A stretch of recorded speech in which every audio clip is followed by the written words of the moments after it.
صلو علی الحبیب صلی اللہ تعالی علی محمد صلی اللہ علیہ وسلم۔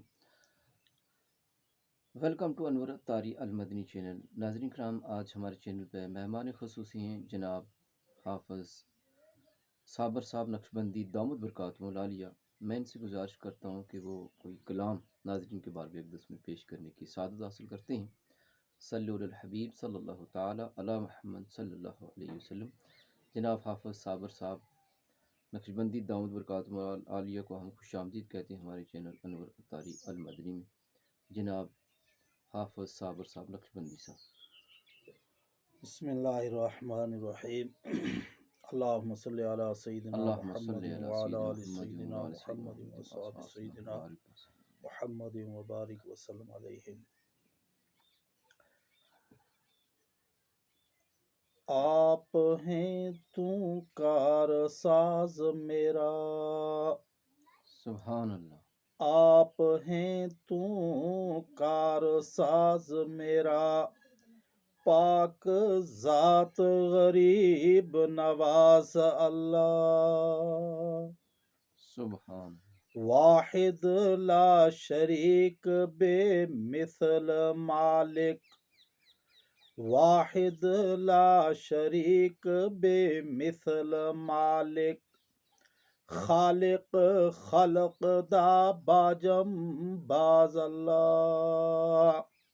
سبحان اللہ۔ تیرے در تے سیس نواون والا، تیرے در تے سیس نواون والا، ہوندا جگ دے وچ ممتاز اللہ۔ سبحان اللہ۔ نظر فضل احسان دے نال ویکھیں، نظر فضل احسان دے نال ویکھیں، عالم شاہدہ عجز نیاز اللہ۔ سبحان اللہ۔ بعد تیرے جس دا شان آلہ، پاک ذات شاہ لولاک دیے، اکھ جان دینو سرما نور والا، اکھ جان دینو سرما نور والا، سبحان اللہ۔ اس نور دے پیر دی خاک دائے، جس روز دے خول تھی دل کمبن، جس روز دے خول تھی دل کمبن، او روز غم خوار غم ناک دائے، عالم شاہ تھی لکھ درود اسنو، عالم شاہ تھی لکھ درود اسنو، جیڑا شاہ زمین افلاک دائی، عشق دا ذائقہ ذوق والا، عشق دا ذائقہ ذوق والا، جس چکھ لیا سوئی جان دائی، ہر ایک نو قد پرکھ ہوندی، کوئی لکھ تھی ایک پچھان دائی، سبحان۔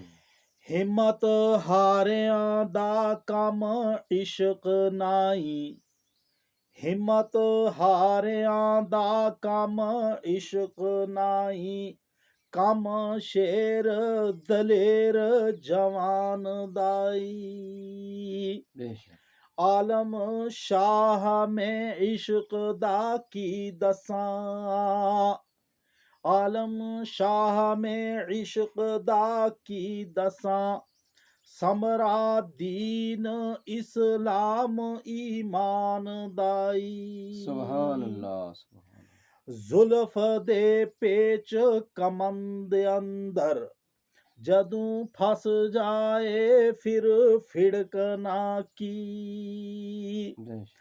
رکھی قدم جما کے عشق اندر، سخت گھاٹیاں دیکھ کے تھڑکنا کیا بات کی، جنا پھا فراق دا گل پایا، جنا پھا فراق دا گل پایا، دس انہاں نو جانیاں جھڑکنا کی، بے شک لگی جاگ تائیں کنی دی آس ہوئی، ہاں، لگی جاگ تائیں کنی دی آس ہوئی، کچے دودھ نو عالما رڑکنا کی۔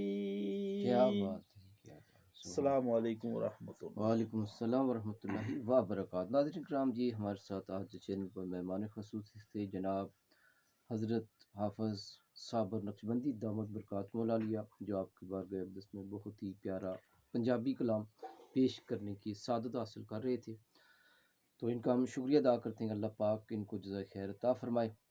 صلو علی الحبیب صلی اللہ تعالی علی محمد صلی اللہ علیہ وآلہ وسلم۔